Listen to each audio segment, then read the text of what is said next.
Allergy परीक्षण एवं यूमिनोथेरापी clinic का उद्घाटन किया। सूरत के नए सिविल अस्पताल में एलर्जी परीक्षण और यूमिनोथेरापी क्लिनिक शुरू किया गया है। निजी अस्पतालों में 2 लाख रुपए तक का एलर्जी संबंधी इलाज सूरत न्यू सिविल अस्पताल में मुफ्त उपलब्ध होगा। दक्षिण गुजरात के लोगों को 140 से अधिक प्रकार के एलर्जी उपचार उपलब्ध होंगे। केंद्र का उद्घाटन केंद्रीय मंत्री CR पाटिल ने किया। मरीजों की परेशानी को कम करने और सेवा को बेहतर बनाने के लिए OPD 11 में टीबी और चेस्ट विभाग में एलर्जी और यूमिनोथेरापी क्लिनिक का उद्घाटन केंद्र शुरू किया गया। अभी तक नए सिविल अस्पताल में यह सुविधा उपलब्ध नहीं थी, इसलिए दक्षिण गुजरात में रहने वाले लोग एलर्जी की समस्या होने पर निजी अस्पतालों में जाते थे और लाखों रुपए खर्च करते थे। न्यू सिविल अस्पताल में अब 140 तरह की एलर्जी जांच और थेरेपी के साथ उनका इलाज भी उपलब्ध होगा। यह इलाज करीब 2 साल तक चलता है और इसमें 2 लाख रुपए तक का खर्च आता है। संवाददाता कैलाश कुमावत, BHP न्यूज, सूरत। सूरत सिविल हॉस्पिटल अंदर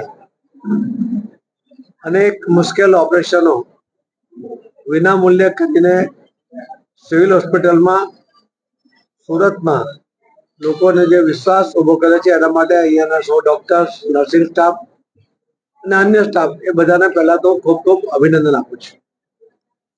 जे बार प्राइवेट सेक्टर ની અંદર જે ટ્રીટમેન્ટ ખૂબ મોંઘી છે એવી ટ્રીટમેન્ટો વિના મૂલ્યે સિવિલ હોસ્પિટલમાં થાય એના માટે સફળતાપૂર્વકના પ્રયત્ન ન્યૂ સિવિલ હોસ્પિટલ સુરતમાં સતત થતા રહ્યા છે।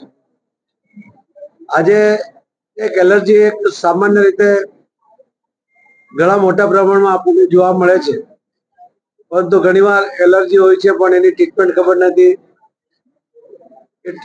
એલર્જીને કારણે જે પણ ઘણીવાર ખ્યાલમાં આવતો નથી, ત્યારે સિવિલ હોસ્પિટલે આજે પહેલ કરીને આવા એલર્જીના નિદાન માટે ઇમ્યુનિટી ટ્રીટમેન્ટ માટે એમણે આજે સિવિલ હોસ્પિટલની અંદર આ વિભાગ ચાલુ કર્યો છે।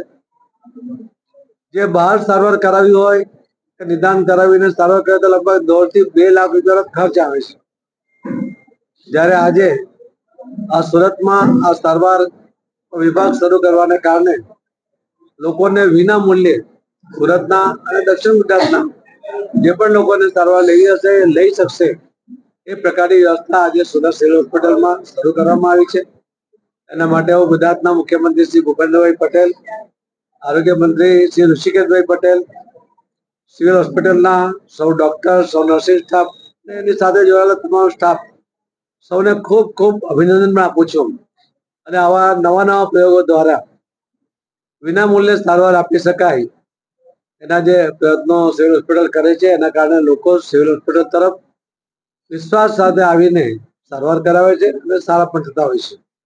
હમણાં ગઈકાલે પણ એક બાળકનું વર્ષો જૂની એની ખૂનની ઢાંકણી એ ખસી ગઈ હતી, એના કારણે ઘણી બધી મુશ્કેલી હતી, ચાલી શકતો નહોતો।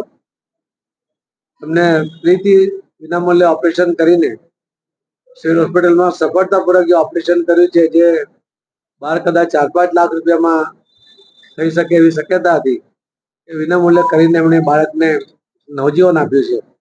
આવા અનેક કેસો ઘણીવાર આપણને માહિતી મળે છે કે છાપામાં વાંચીએ છીએ ત્યારે ડોક્ટરો પ્રત્યે, નર્સિંગ સ્ટાફ માટે અને સૌ સ્ટાફ માટે એક અલગ પ્રકારની અનુભૂતિ થાય છે। ડોક્ટરો જે સમર્પિત સેવા કરતા હોય છે એનું જીવંત ઉદાહરણ એ ન્યૂ સિવિલ હોસ્પિટલ સુરતમાં આપણને જોવા મળે છે। ફરીથી હું આપના માધ્યમથી દક્ષિણ ગુજરાતના તમામ લોકોને વિનંતી કરીશ કે આપને એલર્જીની આવી કોઈ પણ સમસ્યા હોય તો આપ અહીંયા નિદાન કરાવી શકો છો અને વિનામૂલ્યે ટ્રીટમેન્ટ પણ કરાવી શકો છો। તો એનો લાભ તમે ન્યૂ સિવિલ હોસ્પિટલમાં લો એ મારી આપ સૌને વિનંતી પણ છે। અને ફરીથી ડોક્ટરના આભાર સાથે મારી વાતને વિરામ આપું છું। ધન્યવાદ।